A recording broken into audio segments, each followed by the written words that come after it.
নমস্কার, কলকাতা টিভিতে আপনাদের স্বাগত। আমি আশিস চট্টোপাধ্যায় আপনাদের কাছে নিয়ে এসেছি আরশোলাদের খবর। আরশোলারা যে জনতা পার্টি গঠন করেছিলেন, যার নাম ককরোচ জনতা পার্টি সিজেপি, তারা কদিন আগে তাদের আন্দোলন শেষ করেছেন এবং এত বড় বিজয় গত 12 বছরে কোনো আন্দোলন পায়নি।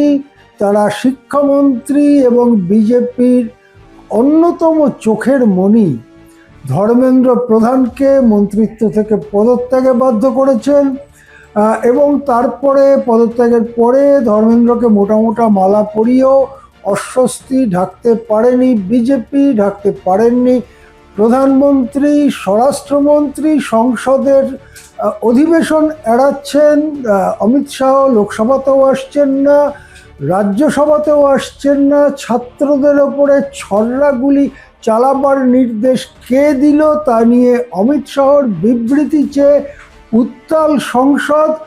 এই পরিস্থিতিতে ককরোচ জনতা পার্টির জাতীয় যে নেতারা, অর্থাৎ যারা মূল নেতা, তারা কাল বুধবার মহারাষ্ট্রে অভিজিৎ দীপকের বাড়িতে মিলিত হচ্ছে পরবর্তী কার্যক্রম ঠিক করার জন্য। অভিজিৎ দীপকে, যিনি সোশ্যাল মিডিয়ায় প্রথম ককরোচ জনতা পার্টি বা আরশোলা জনতা পার্টি তৈরি করেন এবং দু এক দিনের মধ্যে সেখানে লক্ষ লক্ষ এমনকি কোটি ছাড়িয়ে যায় সমর্থনের সংখ্যা, যার উপরে সরকারের খাড়া নেমে আসে, নিষিদ্ধ করা হয় অনেক অ্যাকাউন্ট, অন্য অ্যাকাউন্ট খুলে আবার সেই একই কাজ করা হয়। সেই অভিজিৎ দীপকে আন্দোলন চলার সময়ই অসুস্থ হয়ে পড়েন, যেটা জানা যায় যে তার টাইফয়েড হয়েছে। টাইফয়েড একটু শক্ত অসুখ, তা সত্ত্বেও তিনি আন্দোলন মঞ্চে ছিলেন, শুয়েছিলেন। আন্দোলন প্রত্যাহার বা শেষ করার পরে তিনি তার বাড়িতে চলে যান, সেখানে তিনি চিকিৎসাধীন আছেন। এই পরিস্থিতিতে অভিজিৎ দীপকে সহ আলোচনা করার জন্য সৌরভ দাস, আশুতোষ রাঙ্কারা চলে যাচ্ছেন মহারাষ্ট্রে। অভিজিৎদের বাড়িতে তারা খাওয়া দাওয়া করবেন, বড়া পাও বা মহারাষ্ট্রের অন্য সব লোভনীয় ডিশ তারা খাবেন এবং তার সাথে আলোচনা করবেন যে তাদের পরবর্তী কার্যক্রম কি।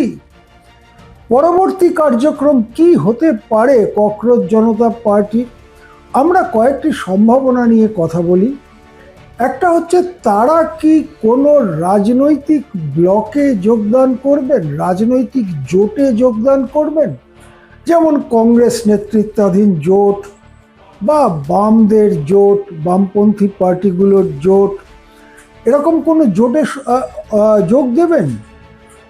যেটা জানা যাচ্ছে যে এই রকম কোনো একটা পদক্ষেপ এখনই নেবার সম্ভাবনা প্রায় নেই, কেননা তারা নতুন প্রজন্মের ছাত্র ছাত্রী ছেলে মেয়েদের স্বাধীন কণ্ঠস্বর হিসেবে তাদের সমস্যা, তাদের অসুবিধা তুলে ধরার জন্যই তারা তাদের আন্দোলন চালিয়ে যাবেন।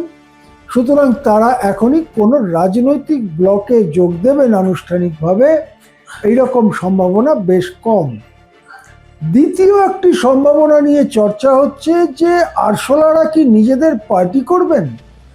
নাম তো দিয়েছেন ককরোচ জনতা পার্টি বা সিজেপি, কিন্তু তারা নির্বাচন কমিশনে দরখাস্ত করে পার্টিকে নির্বাচন কমিশনে নিবন্ধীকৃত বা রেজিস্ট্রি করা এবং তার ভিত্তিতে তাদের ভোটে দাঁড়াবার অধিকার ইত্যাদি, রাজনীতিতে যে অন্য ফর্মাল অংশগ্রহণ তার অধিকার জন্মায়, সেই পথে কি ককরোচ জনতা পার্টি যাবে? এটার ব্যাপারেও ককরোচ জনতা পার্টির অন্দর থেকেই সূত্র মারফত জানা যাচ্ছে যে এই রকম কোনো পদক্ষেপও এখনই নেয়ার পক্ষে নন অভিজিৎ দীপকে সহ মূল নেতারা। তৃতীয় যে সম্ভাবনা দেখা যাচ্ছে সেটা হচ্ছে, তারা বলছেন যে আন্দোলনে শিক্ষামন্ত্রীর পদত্যাগ হয়েছে সেই পদত্যাগটাই তাদের কাছে সবথেকে বেশি সন্তুষ্টির কারণ নয়, স্যাটিসফ্যাকশনের কারণ নয়। তাহলে কোনটা স্যাটিসফ্যাকশনের কারণ? অভিজিৎ দীপকে বলছেন যে এই প্রথম 12 বছরে মানুষ সাহস করে বেরিয়ে এসেছে, ছাত্রছাত্রী সাহস করে বেরিয়ে এসেছে। এর আগেও তারা বেরোবার চেষ্টা করেছে, কিন্তু তাদের পুলিশ তুলে নিয়ে গেছে, তাদের বিরুদ্ধে কেস হয়েছে, তাদের পরিবারকে হেনস্থা করা হয়েছে, তাদের নামে মিথ্যে কেস দেওয়া হয়েছে, তাদের সবভাবে বিজেপির লোকজন হেনস্থা করেছে, এমনকি সমাজ মাধ্যমে মহিলা হলে তাকে ধর্ষণ করে দেবার হুমকি দেওয়া হয়েছে। এই সমস্ত কিছু 12 বছর ধরে চলেছে এবং ভয়ে দেশবাসী কিছু বলেনি, চুপ করে থেকেছে। একবার দেশবাসী সরব হয়েছিল CAA এই বিলের বিরুদ্ধে, কিন্তু তারপরেই কোভিড এসে যাওয়ায় সেই আন্দোলন বন্ধ হয়ে যায়। আরেকবার কৃষকরা দিল্লির উপকণ্ঠে এসে অবস্থান করেছিলেন দীর্ঘদিন, মাসের পর মাস। 700-800 কৃষক সেই অবস্থায় মারা গিয়েছিলেন ওই উন্মুক্ত পরিবেশে থাকতে থাকতে অসুস্থ হয়ে, এবং তারপরে 3টি কৃষি বিল প্রধানমন্ত্রী প্রত্যাহার করেছিলেন। এছাড়া এই 12 বছরে বড় বিক্ষোভের কোনো ইতিহাস নেই। অভিজিৎরা বলছেন যে এটাই সবথেকে বড় পাওনা এই আন্দোলনের, যে ভয়কে পিছনে ফেলে যা হয় হবে, সত্যি কথাটা বলবো, এই মনোভাব নিয়ে আন্দোলনে অংশগ্রহণ করেছেন কচি কাচারা, যাদেরকে জেন জি বলা হচ্ছে, তারা।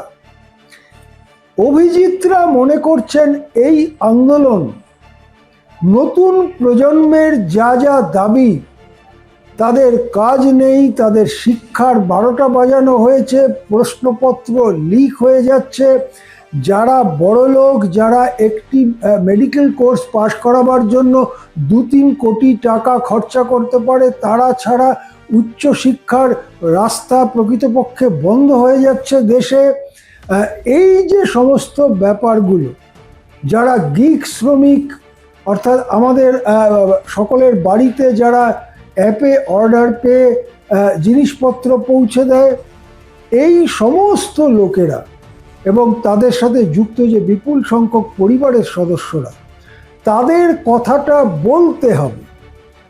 ওরা কোনো রাজনীতি করতে চাইছেন না, ওরা বলছেন না যে আমরা সরকার পরিবর্তন চাই বা কিছু, কিন্তু তাদের কথাটা বলতে হবে, ভয় ডরহীনভাবে বলতে হবে, এবং সেটা সরকারের কানে ঢোকাতে হবে। এই জন্যে আবার আন্দোলন শুরু করবার কর্মসূচি সম্ভবত আরশোলা জনতা পার্টি নিতে চলেছে কালকের বৈঠকে। আমরা আশা করছি কালকে বিকেলের দিকে কোনো সাংবাদিক সম্মেলন হবে অভিজিৎ দীপকের বাড়িতে, এবং সেখানে তারা আগামী কর্মসূচি সম্পর্কে কিছুটা আলো ফেলবেন।